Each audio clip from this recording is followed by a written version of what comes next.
வானொலியில் கேட்டு மகிழ்ந்த தென்கட்சி கோ சுவாமிநாதன் ஐயா அவர்களின் இன்றொரு தகவல் தொகுப்பினை கேட்டு மகிழுங்கள். நாட்டில் நல்லவங்க ஒருத்தர் 2 பேர் இருக்கிறதுனால தாங்க மழையே பெய்யுது அப்படின்னு சொல்கிறது உண்டு. நல்லார் ஒருவர் உளரேல் அவர் பொருட்டு எல்லாருக்கும் பெய்யும் மழை. சில சமயம் ரொம்ப பேர் திடீர்னு நல்லவங்களா ஆகிடுவாங்க போல இருக்கு. அதனால தான் விடாமல் பேய் மழையாக கொட்டி தீர்த்துடுது. எல்லாரும் நல்லவங்களாயிட்டா உலகமே தாங்காது போல இருக்க. அப்பப்போ ஒருத்தர் 2 பேர் நல்லவங்களாகணும். அப்போ தான் சீராக மழை பெய்யும். மாதத்துக்கு 3 பேர் நல்லவங்களானா மாதம் மும்மாரி பொழியும். இதெல்லாம் வேடிக்கை பேச்சு. இப்போ இதெல்லாம் ஒரு பக்கம் இருக்கட்டும். இப்போ விஷயத்துக்கு வருவோம். ஒரு கும்பலில் நல்லவன் யார் அப்படிங்கிறத எப்படி கண்டுபிடிக்கிறது? இதுக்கு ஒரு வேடிக்கை கதை உண்டு. என்னுடைய நண்பர் ஒருத்தருக்கு அவங்க பாட்டியம்மா சொன்ன கதையும் அது. அது என்ன கதைன்னா, ஒரு ஊரில் ஒரு சமயம் பலமான மழை பெய்ய ஆரம்பிச்சுட்டு தான். இடி மின்னல் ரொம்ப கடுமையாக இருந்திருக்குது. ஆரம்பித்த மழை வர வர கடுமையாகிட்டு இருக்குதே தவிர நிற்கிற பாடாக தெரியல. ஊர் ஜனங்கள்லாம் பார்த்தாங்க. இதுக்கு மேலேயும் வீட்டு உள்ள இருந்தால் ஆபத்துங்கிறத புரிஞ்சுக்கிட்டாங்க. ஏன்னா வீடெல்லாம் இடிஞ்சு விழுந்துருமோங்கிற பயம். உடனே எல்லாரும் புறப்பட்டு ஊருக்கு பொதுவாக இருந்த ஒரு மண்டபத்தில் போய் தங்கிக்கிட்டாங்க. மின்னல் கடுமையாக இருந்தது. இடி எந்த நேரத்துலையும் விழலாம்ங்கிற நிலைமை.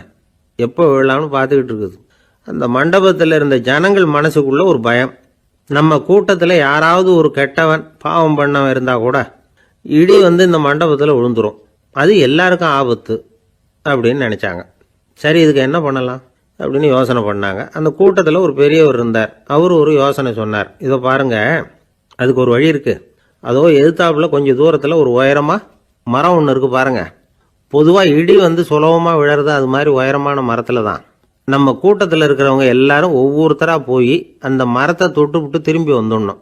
நம்மள பாவம் பண்ணவன் யாரோ அவன் அந்த மரத்தை தொடுற சமயத்தில் இடி விழுந்துடும். அவன் மட்டும் போயிடுவான். மண்டபத்தில் இருக்கிற நாமெல்லாம் பொழைச்சிக்கலாம் அப்படின்னு ஐடியா கொடுத்தார் அந்த பெரியவர். இது நல்ல யோசனையாக பட்டது. எல்லாரும் ஒத்துக்கிட்டாங்க. ஒவ்வொருத்தராக போய் அந்த மரத்தை தொட்டுவிட்டு திரும்பி வந்தாங்க. இடி எதுவும் விழலை. இன்னமும் பாவம் பண்ண ஆசாமி அதை போய் தொடலை போல இருக்கு அப்படின்னு நினச்சிக்கிட்டாங்க. ஒவ்வொருத்தராக போகிறாங்க. எல்லாரும் போய் தொட்டுவிட்டு வந்தாச்சு. இன்னும் ஒரே ஒரு ஆசாமி தான் பாக்கி. கடைசியாக இருந்த அந்த ஆள் பயந்துட்டான். இது வரைக்கும் இடி விழலைன்னா இப்போ என்ன அர்த்தம்? இப்போ நாம தான் பாக்கி, நாம தான் தப்பு பண்ண ஆள் போல இருக்கு அப்படின்னு நினச்சிட்டான். அதனால் துணிச்சலாக போய் தொடுறதுக்கு பயந்தான்.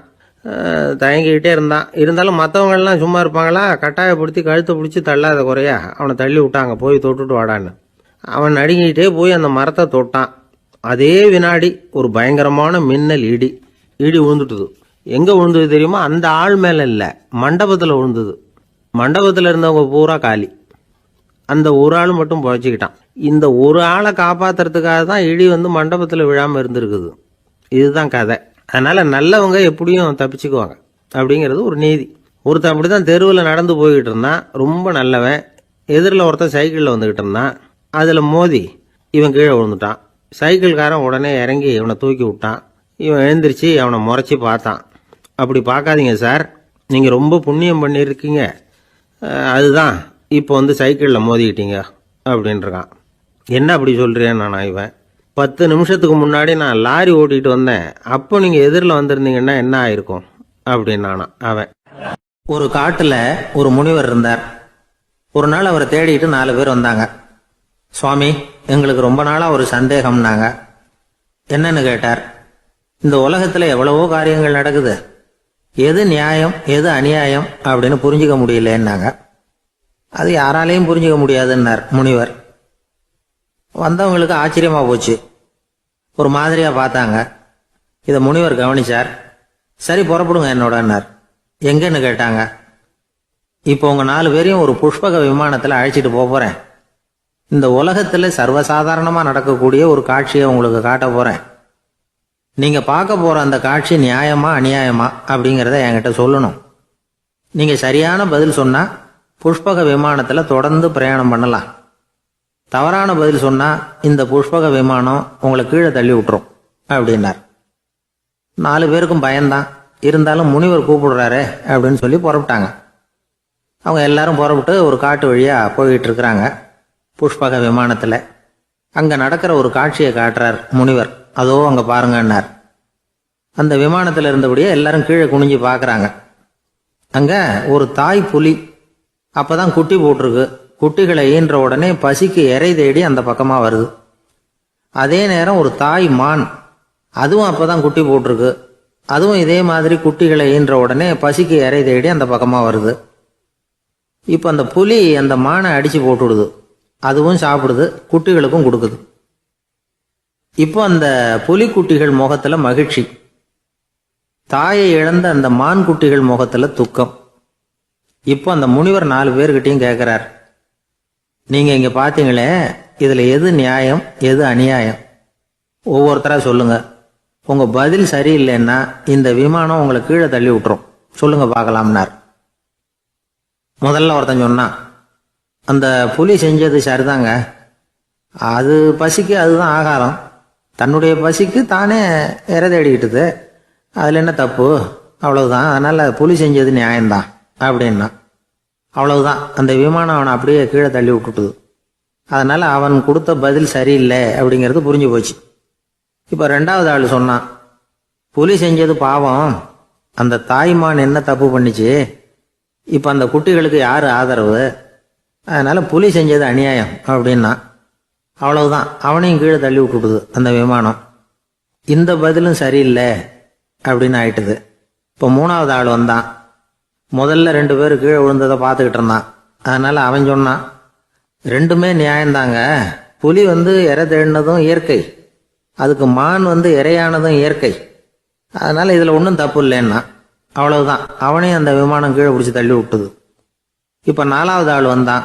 முனிவர் கேட்டார், நீயாவது சொல்லுப்பா, இந்த செயல்ல எது நியாயம்னார். அவன் தெளிவா பதில் சொன்னான். அதாவது என்ன சொன்னான்னா, எனக்கு தெரியல அப்படின்னா. அவனை விமானம் கீழே தள்ளல, சௌரியமா அழைச்சிட்டு போட்டுது. இவனும் பிரயாணம் சௌக்கியமா பண்ணானா. ஆக இதுதான் சரியான பதிலுங்கிறத முனிவர் உணர்த்தினார்.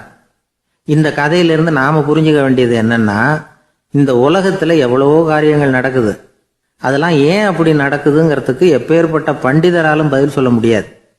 தெரியாததை தெரியாதுன்னு ஒத்துக்கிட்டா வாழ்க்கை பிரயாணம் சுகமா இருக்கும். அதனால தேவையில்லாத விஷயங்களை புரிஞ்சுக்கிறதுக்கு நேரத்தை செலவு பண்ணிட்டு இருக்கக்கூடாது, வாழ்க்கையை குழப்பிக்க கூடாது. வாழ்க்கைக்கு தேவையானது என்னவோ அதை மட்டும் புரிஞ்சுக்கிட்டா போதும்.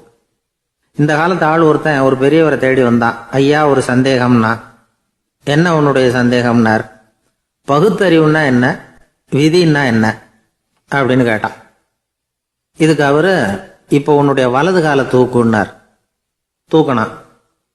சரி, இப்போ உன்னுடைய வலது காலை கீழே இறக்காம உன்னுடைய இடது காலையும் தூக்குன்னார். தூக்கணும். பொத்துன்னு கீழே விழுந்துட்டான். பெரியவர் சொன்னார், உன்னால ஒரு காலை தூக்க முடிஞ்சுது, அதுதான் பகுத்தறிவு. 2 கால்களையும் ஒரே சமயத்துல தூக்குனா அடிபடும், அப்படிங்கிறது தான் விதி அப்படின்னு விளக்கம் கொடுத்தார். இவன் தன்னுடைய விதியை நொந்துகிட்டே இடுப்பை பிடிச்சிக்கிட்டு அங்கிருந்து நடந்து போயிட்டான். பெரிய அரசன் இந்த உலகம் பூராவையும் ஆண்டுகிட்டு இருந்தான். ரொம்ப காலம் அப்படி அரசாட்சி பண்ணிக்கிட்டு இருந்தான். திடீர்னு அவனுக்கும் சில எதிரிகள் முளைச்சாங்க.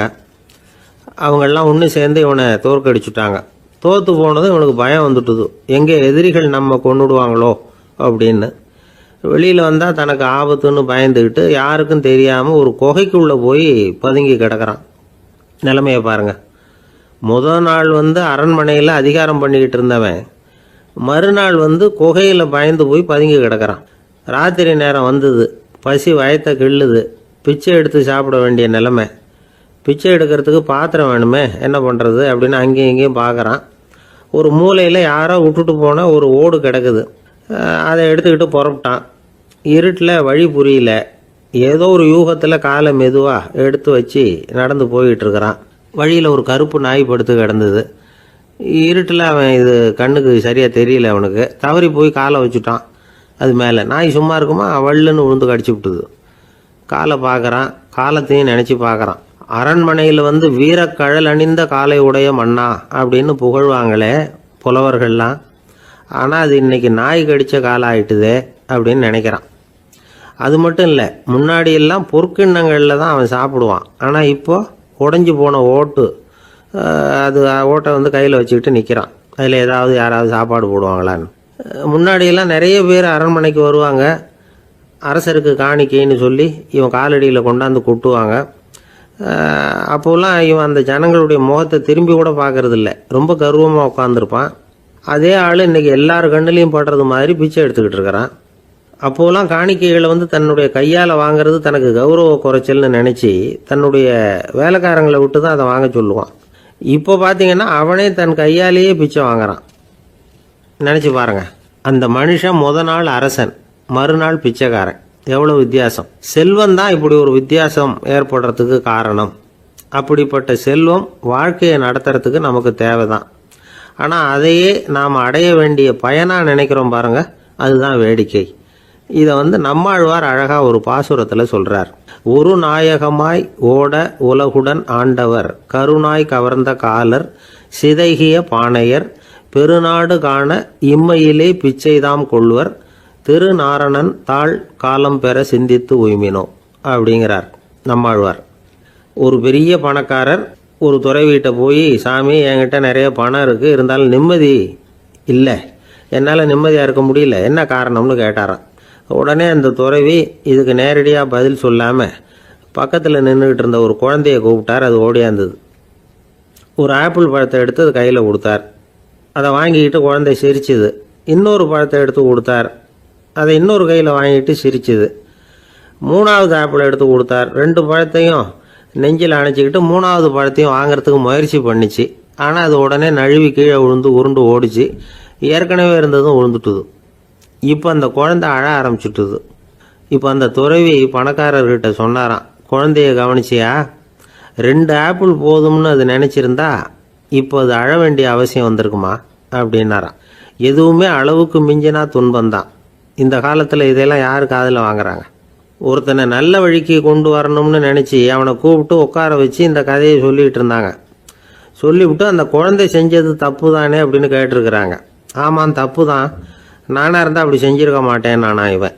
2 பழமே போதும்னு சொல்லியிருப்பியா அப்படின்னு கேட்டிருக்காங்க. அப்படி இல்லைங்க, அவர் கொடுக்க கொடுக்க ஒவ்வொரு பழமாக வாங்கி பின்னாடி வச்சுட்டு மறுபடியும் கையை நீட்டுவேன் அப்படிங்கிறானா. இவெல்லாம் எந்த காலத்தில் திருந்துறது? ஒரு வயசான பாட்டியின் தாத்தாவும் ஒரு பூங்காவில் உட்காந்து பேசிக்கிட்டு இருக்கிறாங்க. அவங்களுக்கு கல்யாணம் ஆகி 53 வருஷம் ஆச்சு. பிள்ளைங்கள்லாம் படித்து பெரிய பெரிய வேலையில் இருக்கிறாங்க. பேரன் பேத்திகளும் நல்ல நிலைமையில் இருக்கிறாங்க. இந்த தாத்தாவும் பாட்டியும் சிரித்து பேசிக்கிட்டு இருந்ததை ஒரு பெரியவர் பார்த்தார். அவருக்கு ஆச்சரியமா இருந்தது. இந்த வயசுலேயும் இவ்வளவு அந்யோன்யமா இவங்க பேசிக்கிட்டு இருக்கிறாங்களே அப்படின்னு நினைச்சார். சரி, நேரிலேயே கேட்டுருவோமே அப்படின்னு நினச்சிக்கிட்டு கிட்ட போனார். உங்க மன வாழ்க்கையின் வெற்றிக்கான ரகசியம் என்ன அப்படின்னு கேட்டார். இதை கேட்டதும் அந்த தாத்தா சிரிச்சுக்கிட்டே பாட்டியை பார்த்தாராம். அதுக்கப்புறம் சொன்னாராம், நான் இந்த அம்மாவை கல்யாணம் பண்ணிட்டதுக்கும் எங்களுடைய இல்வாழ்க்கை இவ்வளவு நாளாக பலம் குறையாம மகிழ்ச்சியா இருக்கிறதுக்கும் காரணம் ஒன்று தான். அது என்ன காரணம்னா, எங்களுக்கு இடையில பொதுவாக நிறைய குறைகள் உண்டு, அதுதான் காரணம் அப்படின்னாராம். அவர் சொல்றது சரிதான் அப்படிங்கிறது மாதிரியே அந்த பாட்டியும் அவரை நிமிர்ந்து பார்த்தாங்களாம். இந்த பெரியவர் மறுபடியும் அந்த பாட்டியை பார்த்து அதே கேள்வியை கேட்டிருக்கார். உங்களுடைய நீண்டகால மன வாழ்க்கைக்கு கிடைச்ச வெற்றி எதனாலேன்னு சொல்ல முடியுமா அப்படின்னு கேட்டாராம். அவங்களும் சிரிச்சுக்கிட்டே பதில் சொன்னாங்களாம். என்ன பதில் தெரியுமா? சில பேரை நாம குறிப்பிட்ட பண்புகளுக்காக நேசிக்கிறோம், வேற சிலரை நாம் அந்த பண்புகள் இல்லாத குறைகளுக்காகவே விரும்பி பழகிறோம் இல்லையா அப்படின்னு கேட்டுட்டு தலையை குனிஞ்சுக்கிட்டாங்களாம் அந்த பாட்டியம்மா. அவங்க அப்படி சொன்னதை கேட்டதும் இவருக்கு புதுசா ஞானம் பிறந்தது மாதிரி இருந்துதான். இதுதான் மனம் நிறைந்த மன வாழ்க்கை அப்படிங்கிறார் சுவாமி சென்மயானந்தர். பண்புகளை எப்படி நேசிக்க முடியுதோ அதே மாதிரி பண்புகள் இல்லாத குறைகளையும் நேசிக்க முடியும். மனசுதான் காரணம். ஒரு மேல்நாட்டு தம்பதி, அவங்களும் தாத்தா பாட்டி தான். அவங்க 2 பேரும் ஒரு பூங்காவில் உட்காந்து சிரிச்சு பேசிக்கிட்டு இருக்கிறாங்க. அதை ஒருத்தர் பார்த்தார். அவருக்கு ஆச்சரியம், இவ்வளவு காலம் ஆகி இந்த வயசுலயும் இப்படி அன்பா பேசிக்கிட்டு இருக்கிறாங்களே அப்படிங்கிற ஆச்சரியம். கிட்ட நெருங்கி போனாரு. கேட்டார், ஏன் தாத்தா, உங்களுக்கு கல்யாணம் ஆகி எவ்வளவு வருஷம் ஆச்சுன்னார். 55 வருஷம் ஆச்சுன்னாராம் அவரு. இன்னமும் இவ்வளவு சந்தோஷமா இருக்கிறீங்களே, அதுக்கு என்ன காரணம்னு கேட்டிருக்கார். அதுக்கு என்ன காரணம்னா, இதுவரைக்கும் எங்களுக்குள்ள சண்டையே வந்ததில்லை அப்படின்னாராம். அது எப்படி முடியும்னு கேட்டிருக்கார் இவர் ஆச்சரியமா. அந்த தாத்தா சொல்ல ஆரம்பிச்சாராம், பாருப்பா, எங்களுக்கு கல்யாணம் ஆன புதுசுல நானும் என்னுடைய மனைவியும் ஒரு குதிரை மேலே ஏறி ஒரு காட்டு வழியா போய்கிட்டு இருந்தோம். கொஞ்ச தூரம் போனதும் அந்த குதிரை எடக்கு பண்ணிச்சு. நான் உடனே கீழே இறங்கி அந்த குதிரையை பார்த்து, இது உனக்கு முதல் தடவை அப்படின்னு மிரட்டலா சொல்லிவிட்டு ஏறி உட்காந்தேன். மறுபடியும் போனோம். கொஞ்சம் தூரம் குதிரை நல்லபடியாக நடந்து போச்சு. மறுபடியும் இடக்கு பண்ண ஆரம்பிச்சுட்டுது. நான் கீழே இறங்கினேன். கையில் இருந்த சாட்டையால் ஓங்கி ஒரு அடி கொடுத்தேன். இது உனக்கு 2வது தடவை அப்படின்னு சொல்லிவிட்டு ஏறி உக்காந்தேன். மறுபடியும் குதிரை கொஞ்சம் தூரம் நல்ல விதமாக நடந்து போச்சு. அப்புறமும் இடக்கு பண்ண ஆரம்பிச்சுட்டுது. அந்த சமயத்தில் ஒரு ஆற்று பாலத்தை கடந்து போய்கிட்டு இருக்கிறோம். நான் கீழே இறங்கினேன். என்னுடைய மனைவியையும் கீழே இறங்க சொன்னேன். அந்த குதிரையை பிடிச்சி அப்படியே ஆற்றுல தள்ளி விட்டுட்டேன். தள்ளி விட்டுட்டு இது உனக்கு கடைசி தடவை அப்படின்னு சொன்னேன். அதை பார்த்ததும் என் மனைவி பதறி போயிட்டாங்க. போய் ஐயோ பாவம், என்ன இப்படி பண்ணிவிட்டீங்க, உங்களுக்கு மனசில் கொஞ்சம் கூட இறக்கமே இல்லையா அப்படின்னாங்க. நான் மெதுவாக இவங்க பக்கம் திரும்பி இது உனக்கு முதல் தடவை அப்படின்னேன். அவ்வளவுதான். அன்னையிலேருந்து இன்னைய வரைக்கும் ஒரு நாள் கூட எங்களுக்குள்ள சண்டையே வந்ததில்லை அப்படின்னு விளக்கம் கொடுத்தார் அந்த தாத்தா. ஒரு நாள் ஒரு 10-15 பள்ளிக்கூடத்து பிள்ளைங்க தேடிட்டு வந்தாங்க. உங்களை பார்த்துட்டு தான் போகணும், அதுக்காக தான் வந்திருக்கோம்னாங்க. என்ன விஷயம்னு கேட்டோம். நாங்கள்லாம் கூடி ஒரு முடிவு பண்ணியிருக்கிறோம், அதை உங்ககிட்ட சொல்லணும் அப்படின்னாங்க. அதுவும் ஒரு வாண்டு பையன் அதை சொன்னான். என்ன முடிவு அது அப்படின்னு கேட்டோம் ரொம்ப ஆர்வமாக. அதை இப்போ சொல்ல மாட்டோம், எங்களுக்கு பிடிக்கிற மாதிரி ஏதாவது ஒரு தகவல் சொன்னால் அதுக்கப்புறம் நாங்கள் அதை சொல்கிறோம் அப்படின்னா அந்த வாண்டு பையன். சரி, சின்ன பையன்கிட்ட இன்றைக்கி வசமாக மாட்டிக்கிட்டோம் அப்படின்னு நினச்சிக்கிட்டு அவங்களுக்கு தகுந்த மாதிரி ஒரு கதை சொல்ல ஆரம்பித்தோம். அது என்ன கதைன்னா, ஒரு பெரிய காடு, அதில் பலவிதமான மிருகங்கள். அந்த காட்டுக்கு ஒரு சிங்கம் தான் ராஜா. எப்பவும் காட்டுக்கு அது தானே ராஜா. ஒரு பெரிய யானைக்கு இது பொறுக்கலை. என்ன இது, எப்போ பார்த்தாலும் இங்கே சிங்கத்துக்கே ராஜா பதவி கிடைக்குது, நான்லாம் எவ்வளவு பலசாலியாக இருக்கிறேன், அப்படி இருந்தும் எனக்கு அந்த பதவி கிடைக்கலையே அப்படின்னு தனக்குள்ளே பொறுமிக்கிட்டே இருந்தது. ராஜா பதவியை நினச்சி ரொம்ப ஏக்கம், அதுக்கு பதவி மோகம். இந்த சமயம் பார்த்து ஒரு குள்ள நரி கூட்டம் அதை தேடிட்டு வந்தது. ஐயா பெரியவங்களே, நீங்கள் இந்த காட்டுக்கு ராஜாவாக இருக்க ஆசைப்படுறீங்க, அதில் ஒன்றும் தப்பு இல்லை. ஆனால் அதுக்கு முன்னாடி நீங்கள் எங்கள் கூட்டத்துக்கு கொஞ்ச நாள் தலைவராக இருங்க, அதாவது ராஜாவாக இருங்களேன், உங்களுக்கும் ஒரு ட்ரைனிங் கிடைச்சது மாதிரி இருக்கும் அப்படின்னு சொல்லியிருக்குது இந்த கூட்டம், குள்ள நரி கூட்டம். இதை கேட்ட உடனே யானைக்கு ரொம்ப சந்தோஷம் தாங்கலை. அதுதான் எப்போன்னு பதவிக்காக காத்துக்கிட்டு இருக்குதே. இருந்தாலும் கொஞ்சம் பிகுவோட, சரி நீங்கள்லாம் இவ்வளோ தூரம் என்னை தேடிட்டு வந்து கேட்கறதுனால மறுக்க முடியல அப்படின்னு ரொம்ப ஏதோ சிரமப்பட்டு ஒத்துக்கிறது மாதிரி ஒத்துக்கிட்டது. ஏதோ உங்கள் ஆசைக்கு கட்டுப்படுறேன், கொஞ்ச நாள் உங்கள் கூட்டத்துக்கு ராஜாவாக இருக்கிறதுக்கு சம்மதிக்கிறேன் அப்படின்னுது. உடனே அந்த யானை ராஜ நட போட ஆரம்பிச்சிட்டுது. யானை சாதாரணமாக நடந்தாவே எப்படி இருக்குங்கிறது நமக்கு தெரியும். அதுவே ராஜ நடந்தால் எப்படி இருக்கும் கற்பனை பண்ணி பாருங்கள். யானை முன்னாடி கம்பீரமாக போய்கிட்டு இருக்குது, தலைவர் இல்லையா, அதனால் குள்ள நரிகள்லாம் ரொம்ப அடக்கமாக அது பின்னாடி அணிவகுத்து போயிட்டு இருக்குது. ராஜா வாழ்க, மன்னர் வாழ்க அப்படின்னு கோஷம் வேற. யானைக்கு தலைகால புரியல, அவ்வளவு சந்தோஷம். அந்த யானைக்கு செருக்கு, ஆணவம் எல்லாம் ஏற்பட்டு போச்சு.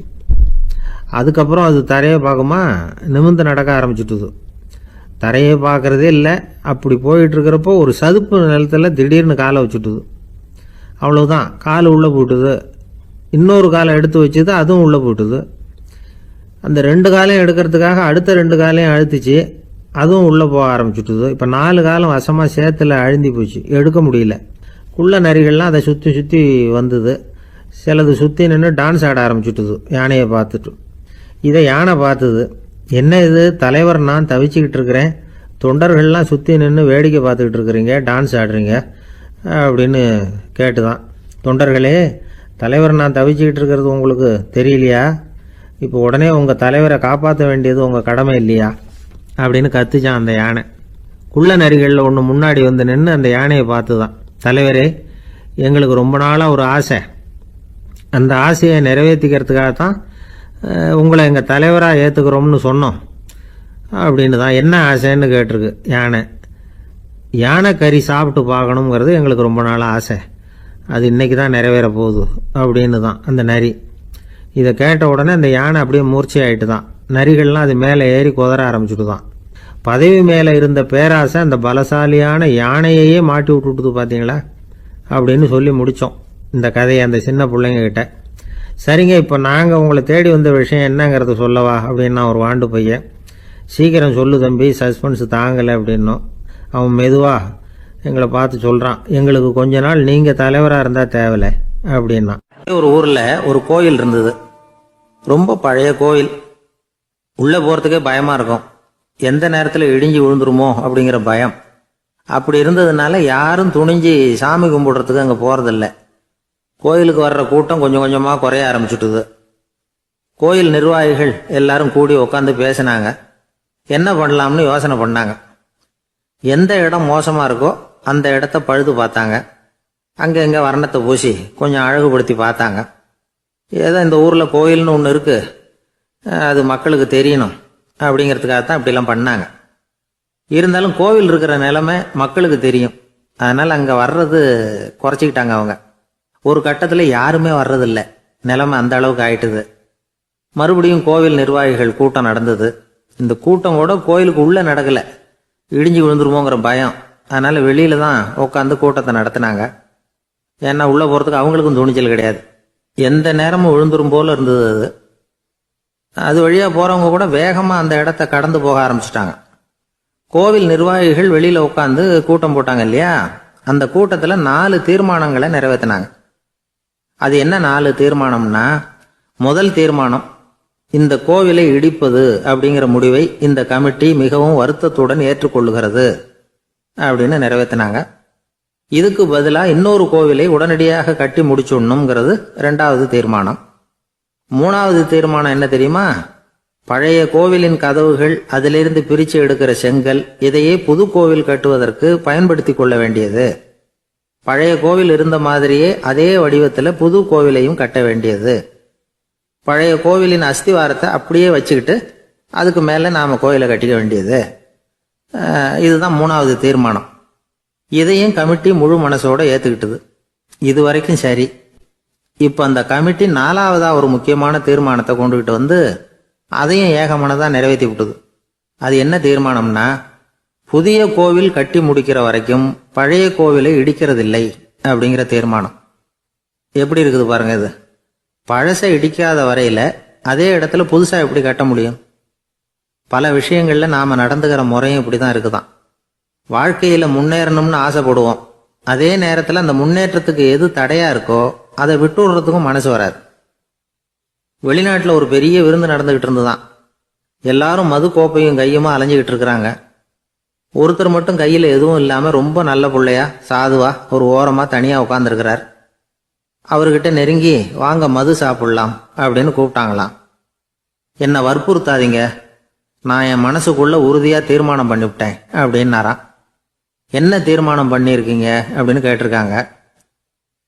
ஏற்கனவே முழு போதையில் இருக்கும் பொழுது மறுபடியும் மது கோப்பையை தொடரதில்லை அப்படின்னு தீர்மானம் பண்ணியிருக்கேன் அப்படின்னாராம். ஒரு ஊர்ல ஒரு குரு இருந்தார், ஜென் குரு. அவரை தேடிட்டு ஒரு மன்னர் வந்தார். வந்தவர் ஜப்பான் மன்னர். தோட்டக்கலையை பற்றி தெரிஞ்சுட்டு போகிறதுக்காக அவர் வந்தார்.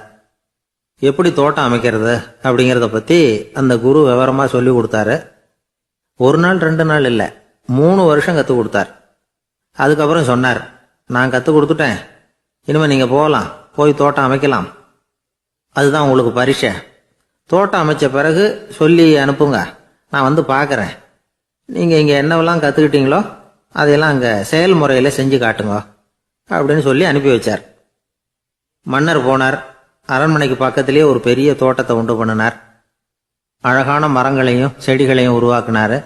கிட்டத்தட்ட 1000 தோட்டக்காரர்களை பயன்படுத்தி 3 வருஷங்கள் முயற்சி பண்ணி அந்த அழகான தோட்டத்தை உருவாக்கினார்.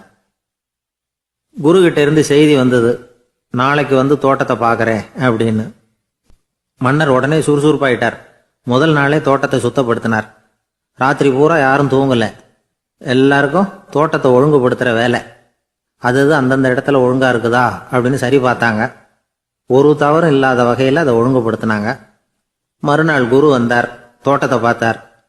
அவருக்கு கோபம் வந்துட்டுது. மன்னருக்கு ஆச்சரியம், எப்பவும் சிரிச்சுக்கிட்டே இருக்கிறவர் இப்போ எப்படி இருக்கிறாரே அப்படின்னு. மெதுவாக குரு கிட்ட போய், எல்லாம் சரியாக தானே இருக்குது அப்படின்னார். எல்லாம் சரிதான், ஆனாலும் எங்கே அந்த பொன்னிற காற்று அப்படின்னார். உதிர்ந்த இலைகள், பொன் மஞ்சள் நிற இலைகள் காற்றில் அப்படி புரண்டு ஓடுவதை நான் பார்க்க முடியவில்லையே அப்படின்னாராம். அது இல்லாமல் இந்த தோட்டம் உயிரோட்டம் உள்ளதா இருக்காது, இதில் பாடல் இல்லை, ஆடல் இல்லை, அதெல்லாம் இல்லாம இந்த தோட்டம் ரொம்பவும் செயற்கையா தெரியுதேன்னாராம். மன்னர் இப்பதான் யோசனை பண்ணார். கீழே கிடந்த காஞ்சி போன இலைகள் மட்டும் இல்ல, மரத்துல இருந்த காஞ்சி போன இலைகளையும் அப்புறப்படுத்தி சுத்தமா வச்சிருக்கிறார். இறப்பும் வாழ்க்கையினுடைய ஒரு பகுதி தான். மரணம்ங்கிறது வாழ்க்கைக்கு எதிரானது அல்ல, அதை நிரப்பும் ஒரு பகுதி தான் அது. மரணம் இல்லையில் வாழ்க்கையே இல்லை அப்படிங்கிறது பெரியவங்க கருத்து. இப்ப அந்த தோட்டம் அழகா தான் இருக்குது, இருந்தாலும் அது ஒரு ஓவியம் மாதிரி உயிர் இல்லாமல் இருக்கு. குரு ஒரு வாளியை கையில எடுத்துக்கிட்டார், தோட்டத்தை விட்டு வெளியில போனார். ஏற்கனவே வீசி எறிந்த அந்த சருகுகளை எல்லாம் அள்ளி கொண்டுகிட்டு வந்தார். உள்ள எல்லா இடங்கள்லயும் அதை வீசினார். உடனே காத்து அந்த காய்ந்த சருகுகளையும் பழுத்த இலைகளையும் அசைக்க ஆரம்பிச்சுட்டுது. இப்போ அங்க சலசல சத்தம், சங்கீதம், இலைகளின் நடனம், ஓவியம் மாதிரி இருந்த அந்த தோட்டத்துக்கு இப்போ உயிர் வந்துட்டுது. இதுதான் அந்த பொன்னான காற்று அப்படின்னாராம் குரு. மன்னருக்கு புரிஞ்சுது. மிகப்பெரிய ஜென் கேள்வி ஒன்று உண்டு. உம்மான் அப்படிங்கிற ஒரு பெரிய குருவை பார்த்து துறவி ஒருத்தர் கேட்டாராம், இலைகள் எல்லாம் கீழே விழுந்து மரங்கள் மொட்டையாக இருக்கும் பொழுது என்ன நடக்கும்? இதுதான் கேள்வி. இதுக்கு உம்மான் சொன்ன பதில் பொன்னான காற்று, தி கோல்டன் விண்ட் அப்படின்னாராம். இதுக்கு என்ன விளக்கம்னா, உன்னுடைய எண்ணங்கள் எல்லாம் உன்னுடைய மனசிலிருந்து கீழே விழுந்து உனது உள்ளுணர்வானது மொட்டையாக நிற்கும் நிலைதான் அது. உனது வேர்களின் அருகில் காற்று வீசுகிறது. எல்லா எண்ணங்களும் உன்னிலிருந்து வெகு தூரத்துக்கு புரண்டு கொண்டே சென்று விடுகிறது. நீ அவற்றை கடந்து விட்டால் நீ அவைகளுக்கெல்லாம் மேலெழுந்து கீழே பார்ப்பவனைப் போல நிற்க ஆரம்பித்து விடுவாய். அதுதான் தியானம் என்பது அப்படின்னு சொல்றாங்க. தியானம்ங்கிறது எண்ணத்துக்கு எதிரானதில்லை, தியானம்ங்கிறது எண்ணங்களை கடந்து செல்வதுதான். அதுக்கப்புறம் நாம பொன்னிற காற்றுல ஆட ஆரம்பிச்சிருவோம். இதுதான் பெரியவர்கள் சொல்றது. என்கிட்ட ஒருத்தர் தோட்டம் அமைக்கணும்னு யோசனை கேட்டு வந்தார். எல்லாம் சொல்லி கொடுத்தேன். செடிகள்லாம் செழிப்பா வளரணும்னா வேர் காயாம பார்த்துக்குங்க, தினமும் தண்ணி விடுங்க அப்படின்னு சொல்லி அனுப்பி வச்சேன். ஒரு மாசம் கழிச்சு அவர் தோட்டத்தை பார்க்கறதுக்காக போனேன். போய் பார்த்தா எல்லா செடியும் வாடி கிடக்குது. என்னங்க இப்படி பண்ணிவிட்டீங்கன்னு. நீங்க சொன்னபடிதான் செஞ்சேன்னார். என்ன செஞ்சீங்கன்னு கேட்டேன். வேர் காயாம பார்த்துக்க சொன்னீங்க, தினமும் ஒரு தடவை எல்லா செடியையும் ஒவ்வொன்னா புடுங்கி பார்த்து வேர் காயாம இருக்கா அப்படின்னு பார்த்துட்டு அதுக்கப்புறம் தண்ணி பாய்ச்சனே, அவ்வளவுதான் அப்படின்னார். ஒரு பெரிய தத்துவ சிந்தனையாளர் இருந்தார், சுவாங்சு அப்படின்னு பேரு. அவருடைய மனைவி ஒரு நாள் திடீர்னு காலமாயிட்டாங்க. ஐயோ பாவம், அவர் ரொம்ப வருத்தப்படுவார், போய் ஆறுதலாக 4 வார்த்தை பேசிவிட்டு வரலாம் அப்படின்னு நினச்சிக்கிட்டு நிறைய பேர் அவரை தேடிட்டு வந்தாங்களாம். வந்தவங்களுக்கு ஆச்சரியம், ஏன்னா இவர் வருத்தப்பட்டுக்கிட்டு இருப்பார் அப்படின்னு தானே எதிர்பார்த்தாங்க. அப்படி இல்லை, தாளம் போட்டுக்கிட்டு உட்காந்துருக்கிறார். தாளத்துக்கு தகுந்த மாதிரி பாட்டு வேற பாடிக்கிட்டு இருக்கிறார். என்ன மனுஷன் அவர், கொஞ்சம் கூட கவலை இல்லாமல் இப்படி இருக்கிறாரு அப்படின்னு நினச்சாங்க. ஒருத்தர் துணிஞ்சு அவர்கிட்ட கேட்டுவிட்டார், என்னங்க இது இப்படி அப்படின்னு. அதுக்கு அவர் என்ன சொன்னார் தெரியுமா? இதை பாருங்க, என்னுடைய மனைவி பிறக்கிறதுக்கு முன்னாடி அவளுக்கு உயிரும் கிடையாது, உடலும் கிடையாது. அதுக்கு பிறகுதான் உயிர் வந்தது, உடல் வந்தது, அந்த உருவம் வந்தது. இப்போ என்ன ஆச்சு? அந்த உருவமும் உயிரும் போயிட்டுது, அவ்வளவுதானே. வந்தது போயிட்டுது. இளவேனில் காலம், இலையுதிர் காலம், பனிக்காலம், இப்படி பருவங்கள் மாறி மாறி வருது இல்லையா? அது மாதிரி பிறப்பும் இறப்பும் மாறி மாறி வருது. இது இயற்கை. இதுக்காக அழுதா அது எப்படி அப்படின்னாராம்.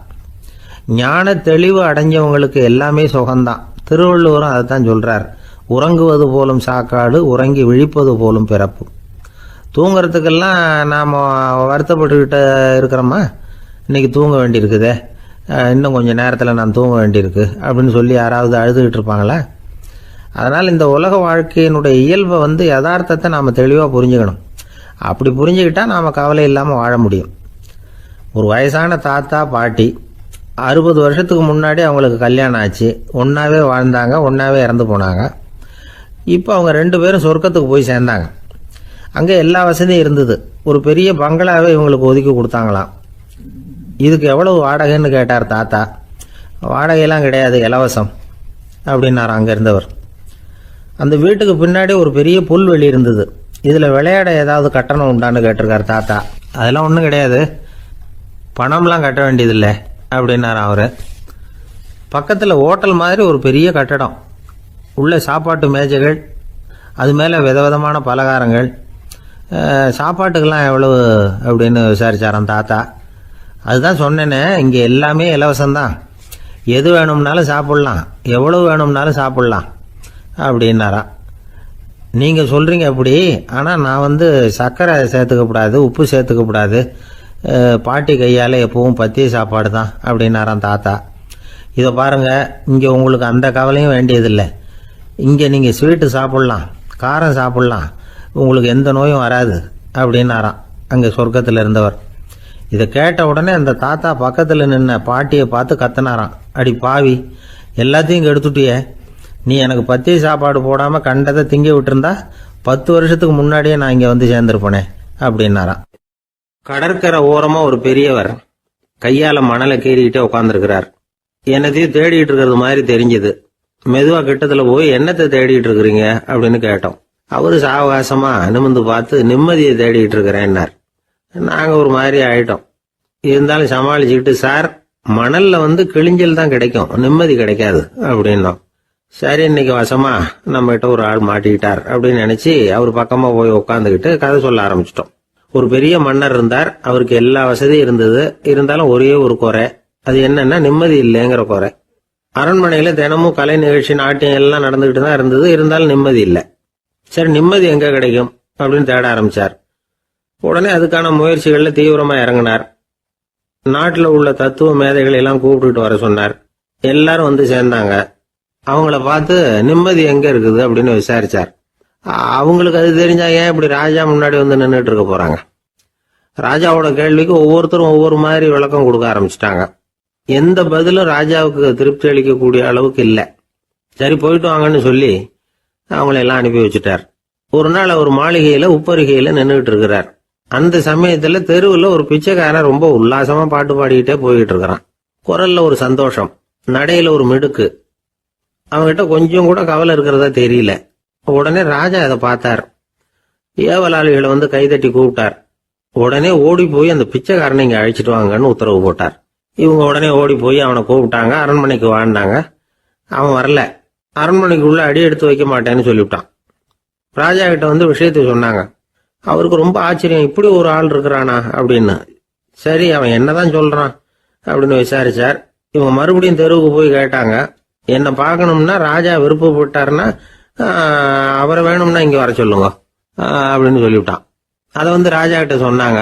அவருக்கு கோபம் வரல.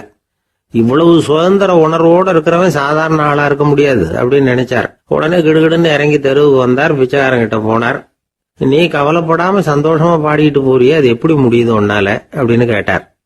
ஏன் அப்படி கேக்குறீங்கன்னா, அவன் அதுக்கு இல்ல, எனக்கு அரண்மனையில எவ்வளவோ சுகபோகங்கள்லாம் இருக்கு, இருந்தாலும் நிம்மதி இல்லை. இது ஏன்னு எனக்கு தெரியல. இந்த தேசத்துல உள்ள அறிஞர்களை எல்லாம் கூப்பிட்டு கேட்டு பார்த்துட்டேன், அவங்களுக்கும் தெரியல. உன்னை கேட்டா தெரியும்னு நினைச்சேன், அதனாலதான் சந்திக்கிறதுக்கு ஆசைப்பட்டேன். ஆனா நீ வரமாட்டேன்னு விட்டியே அப்படின்னார். பிச்சைக்காரன் கடகடன்னு சிரிக்க ஆரம்பிச்சுட்டான். மகிழ்ச்சிக்கும் உங்களுக்கும் தடையா இருக்கிறது இந்த மாளிகை தான். இதை விட்டுட்டு வெளியில வந்துட்டா நிம்மதி தேடிட்டு வந்துரும்னா.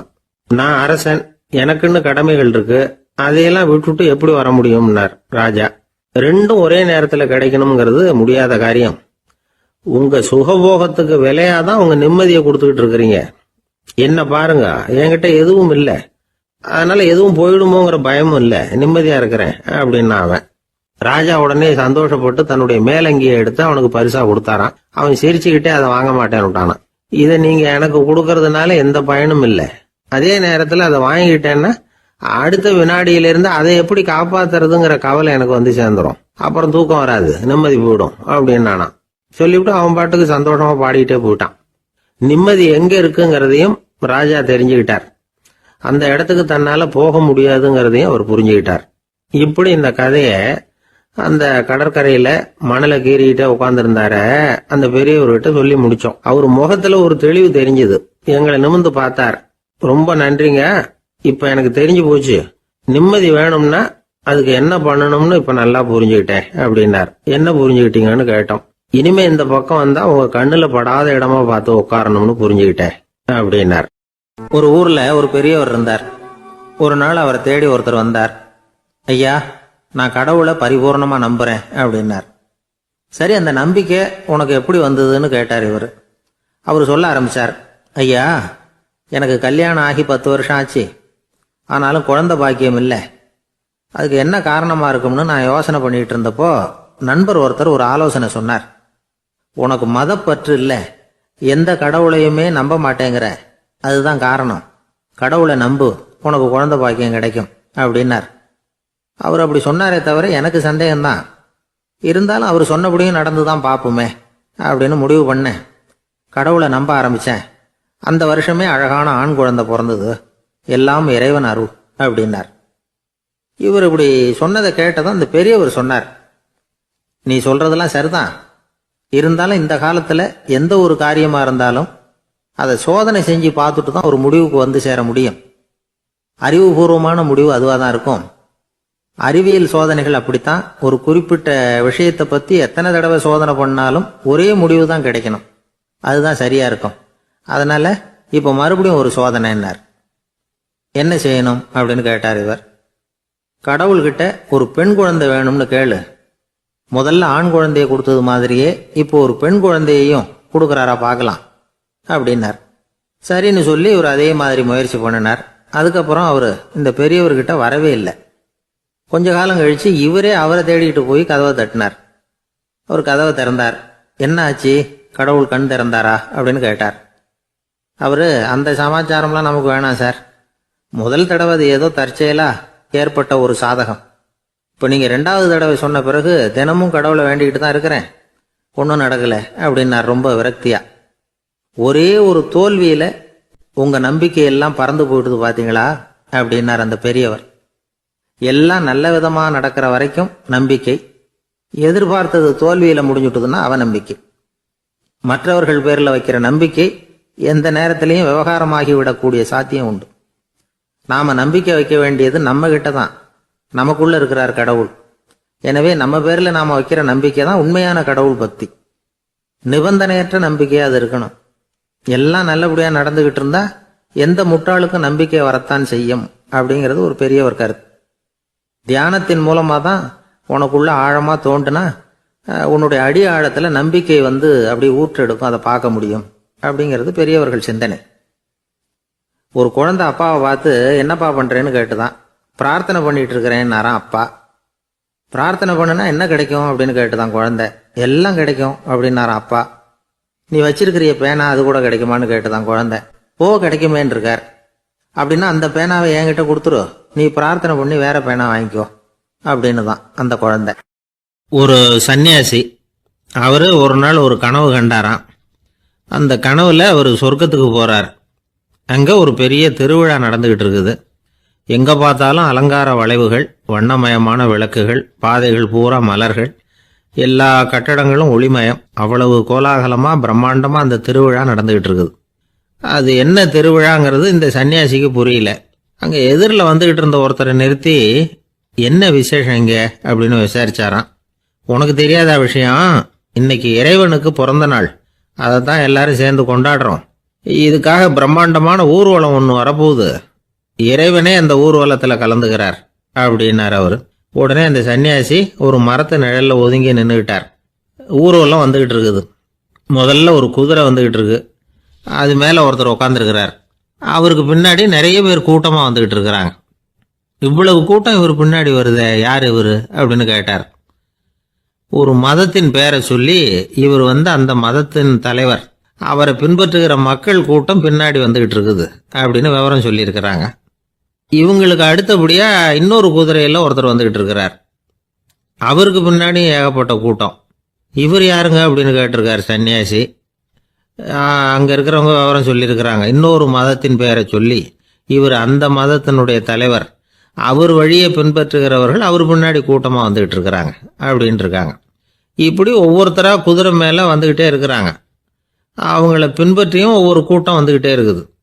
அந்த பெரிய ஊர்வலம் அது பாட்டுக்கு போய்கிட்டு இருக்குது. கடைசியாக அது முடிஞ்சது ரொம்ப நேரம் கழிச்சு. அதுக்கப்புறம் கொஞ்சம் நேரம் கழித்து ஒரு வயசான ஆள் குதிரை மேலே வந்துக்கிட்டு இருக்கிறார். ஆனால் அவருக்கு பின்னாடி யாருமே இல்லை. அவர் பரிதாபமாக தனியாக வந்துக்கிட்டு இருக்கிறார். அவர் அந்த ஊர்வலத்தை சேர்ந்தவரா இல்லையாங்கிறதே தெரியல. இவர் யார், இவர் ஏன் இப்படி தனியாக வந்துக்கிட்டு இருக்கிறார் அப்படின்னு கேட்டிருக்கார் அந்த சன்னியாசி. என்னது இப்படி கேட்குறீங்க, இவர் தான் கடவுள், இவருக்காக தான் இன்னைக்கு இந்த ஊர்வலமே நடக்குது, இவருக்கு தான் இன்னைக்கு பிறந்த நாள், முன்னாடி போகிற ஊர்வலம் பூரா இவருடைய பிறந்த நாளை கொண்டாடுறதுக்காக தான் அப்படின்ட்டு இருக்காங்க. இதை கேட்டதும் அந்த சன்னியாசிக்கு திடுக்குன்னு தூக்கி போட்டிருக்கு. இது வரைக்கும் கனவு கண்டுகிட்டு இருந்தவர் முடிச்சுக்கிட்டார். அதுக்கப்புறம் தான் யோசிச்சு பார்த்துருக்கார். உண்மைதான், மக்கள் எல்லாரும் வந்து பக்தி மார்க்கத்தில் போகிறதா நினச்சிக்கிட்டு பாதம் மாறி போயிட்டு இருக்கிறாங்க. கடவுளை பின்பற்றுவதாக நினைக்கிறாங்க பக்தர்கள். ஆனால் கடவுளுக்கு பின்னாடி யாருமே இல்லை. இன்னமும் இயல்பாக இதை பற்றி யோசிச்சு பார்த்தா உண்மைக்கு பின்னாடி தான் நான் போய்கிட்டு இருக்கேன் அப்படின்னு நிறைய பேர் சொல்கிறாங்க. ஆனால் அந்த உண்மை வந்து அனாதையாக போய்கிட்டு இருக்குது. அப்படி ஆயிட்டுது உலகம். இந்த காலத்துலேயும் ஒரு ஊர்வலம், ஒரு பெரிய மனுஷருக்கு பிறந்த நாள் விழா. அவர் குதிரை மேலே ஏறி முன்னாடி போயிட்டு இருக்கிறார். அவருக்கு பின்னாடி ஒரு 100 பேர் தொண்டர்கள் அவங்க பாட்டுக்கு போகிறாங்க. எல்லாம் பணம் கொடுத்து ஏற்பாடு பண்ணவங்க. எல்லாம் பணம் வாங்கிட்டு முன்னாடி போயிட்டு இருக்கிறாங்க. கொஞ்சம் தூரம் நடந்ததும் கால் வலிக்க ஆரம்பிச்சுட்டுது. ஒவ்வொருத்தரும் அப்படியே ஒதுங்க ஆரம்பிச்சிட்டாங்க. அதான் முன்னாடியே பணம் கிடைச்சிட்டுதே, இனிமேல் ஒதுங்கினா என்னன்னு ஒதுங்கிட்டாங்க. ஒரு கட்டத்தில் குதிரையில் போகிறவர் தற்செயலாக திரும்பி பார்க்குறாரு, பின்னாடி யாருமே இல்லை. எல்லாரும் ஓடி போயிட்டாங்க. ஒரே ஒரு ஆள் மட்டும் ரொம்ப விசுவாசமாக பின்னாடி நடந்து வந்துக்கிட்டு இருந்தான். ஏன்ப்பா நீ மட்டும் வந்துக்கிட்டு இருக்கிறியே, நீ வீட்டுக்கு போகலையான்னு கேட்டிருக்காரு அவர். நீங்கள் அந்த குதிரையையும் அதுக்குள்ள வாடகை பணத்தையும் கொடுத்துட்டீங்கன்னா நானும் போயிடுவேன் அப்படின்னு நானாம் இந்த ஆள். ஒரு ஆள் வேகமாக நடந்து போய்கிட்டு இருந்தான். அவன் வேகமாக நடக்கிறதுக்கு காரணம் வெயில் காலம், காலில் செருப்பு இல்லை, மணல் பாதை, அதுதான் வேகம். காலில் செருப்பும் இல்லாமல் கையில் குடையும் இல்லாமல் அந்த ஆள் வெயிலில் நடந்து போய்கிட்டு இருக்கிறான். அந்த சமயத்தில் இன்னொருத்தன் குதிரை மேலே ஏறி அந்த வழியாக வந்துக்கிட்டு இருக்கிறான். அவன் காலில் செருப்பும் இருந்தது, கையில் குடையும் இருந்தது. நடந்து போய்கிட்டு இருந்தவன் அந்த குதிரை ஆசாமியை பார்த்து கேட்டான், ஐயா நீங்களும் குதிரை மேலே உட்காந்துக்கிட்டு போய்கிட்டு இருக்கிறீங்க, அப்படி இருக்கிறப்போ உங்களுக்கு அந்த செருப்பு என்னத்துக்கு, அதை எனக்கு கொடுத்து உதவலாமே அப்படின்னா. குதிரை மேலே உட்காந்துருந்தவன் யோசனை பண்ணி பார்த்தான். இவன் சொல்கிறது நியாயம்தானே அப்படின்னு சொல்லி தன்னுடைய செருப்பை கழட்டி அந்த வழிப்போக்கனுக்கு கொடுத்துட்டான். ரொம்ப நல்லதுங்க அப்படின்னு சொல்லி இவன் அதை வாங்கி காலில் மாட்டிக்கிட்டான். அதுக்கப்புறம் மறுபடியும் இவன் ஆரம்பித்தான், ஐயா நீங்கள் வந்து குதிரையில் போகிறதுனால போக வேண்டிய இடத்துக்கு வேகமாக போய் சேர்ந்துருவீங்க, அதனால் உங்கள் கையில் அந்த குடை என்னத்துக்கு, நான் நடந்து போயிட்டுருக்கிறவன் ரொம்ப நேரம் நடக்க வேண்டியிருக்கும் இந்த வெயிலில், அதனால் அந்த குடையையும் எனக்கு கொடுங்களேன் அப்படின்னா. குதிரை வீரன் யோசனை பண்ணி பார்த்தான், இதுவும் நியாயம்தானே அப்படின்னு அவனுக்கு தோணுச்சு. உடனே இறக்கப்பட்டு தன் காலில் இருந்த செருப்பை கொடுத்தது மாதிரியே தன் கையில் இருந்த குடையையும் இவங்கிட்ட கொடுத்துட்டான். அதுக்கப்புறம் அவன் நிம்மதியாக புறப்பட்டான். இப்போ மறுபடியும் கை தட்டி அவனை நிறுத்தினான். கீழே நின்றுட்டு இருந்தவன், என்னப்பா ஏன் என்ன நிறுத்தின, இன்னும் ஏதாவது வேணுமா உனக்கு அப்படின்னா குதிரையில் இருந்தவன். இவன் மெதுவாக வாயை திறந்து அந்த குதிரையையும் என்கிட்ட கொடுத்துருங்களேன்னா. அந்த குதிரை வீரன் இப்போ ஒரு கணம் யோசனை பண்ணி பார்த்தான். உடனே என்ன பண்ணான் தெரியுமா, தன்கிட்ட இருந்த குதிரை சவுக்கை எடுத்தான். குதிரை சவுக்கால் அந்த ஆளை வாங்குவாங்கன்னு வீசி தள்ளிவிட்டான். இவ்வளவு சவுக்கடியும் வாங்கிக்கிட்டு இந்த ஆள் என்ன பண்ணான் தெரியுமா, சிரிக்கிறான். அடி வாங்கிட்டு யாராவது சிரிப்பாங்களா? குதிரை வீரனுக்கு ஒன்றும் புரியல. என்னப்பா அது, ஏன் இப்படி அடி வாங்கிட்டு இப்படி சிரிக்கிறியே அப்படின்னு கேட்டான். இப்போ அந்த வழிப்போக்கன் சொல்கிறான், ஐயா நான் இப்படி சிரிக்கிறதுக்கு காரணம் இருக்கு. இப்படி குதிரை கேட்டு உங்ககிட்ட அடி வாங்கலேன்னு வச்சுக்கோங்க, என் உயிர் உள்ள வரைக்கும் மனசில் ஒரு தவிப்பு இருந்துக்கிட்டே இருக்கும். செருப்பையும் கொடையையும் கேட்ட உடனே கொடுத்தவன் குதிரையையும் கேட்டிருந்தா கொடுத்துருப்பானோ அப்படிங்கிற பேராசையில் ஏங்கிக்கிட்டே இருந்திருப்பேன். இப்போ உங்ககிட்ட அடி வாங்கின பிறகு என்னுடைய அந்த சந்தேகம் தீர்ந்து போச்சு. என்னுடைய ஆசைக்கு எல்லை எது அப்படிங்கிறத எனக்கு புரிஞ்சுட்டுது அப்படின்னு சொல்லிவிட்டு அவன் நடக்க ஆரம்பிச்சிட்டானான். ஆசைக்கும் எல்லை உண்டு அப்படிங்கிறத விளக்கறதுக்காக வாரியார் சுவாமிகள் சொல்கிற கதை இது. இந்த காலத்துலேயும் ஒருத்தன் அது மாதிரி கொடை செருப்போட குதிரையில் போய்கிட்டு இருந்தான். எதிரில் நடந்து வந்தவன், ஐயா உங்கள் கொடையை எனக்கு கொடுங்களேன்னு கேட்டான். உடனே அவன் குதிரையிலேருந்து கீழே குதிச்சு அவனை சாட்டையால் அடிக்க ஆரம்பிச்சிட்டான். இன்னொருத்தர் அந்த வழியாக வந்தவர் இதை பார்த்தார். ஏன்பா அவன் கேட்டான், உன்னால் முடியலன்னா இல்லைன்னு சொல்லிட வேண்டியது தானே, அதுக்காக ஏன் இப்படி அவனை போட்டு அடிக்கிறேன்னு கேட்டார். உங்களுக்கு விவரம் புரியாது சார், காலம் ரொம்ப கெட்டு போச்சு. கேட்டதை கொடுத்தேன்னு வச்சுக்கோங்க, இந்த குதிரையே என்னோடது, அவன் திருடிக்கிட்டு போகிறான் அப்படின்னு என் பேரில் புகார் கொடுக்க ஆரம்பிச்சிருவான் சார் அப்படின்னா. அது எப்படி அவ்வளோ உறுதியாக சொல்கிறேன்னு கேட்டார் அவர். ஏற்கனவே அது மாதிரி ஒருத்தன் பேரில் புகார் கொடுத்துட்டு தான் இந்த குதிரையை நான் தள்ளிட்டு வந்துக்கிட்டு இருக்கிறேன் அப்படின்னார்.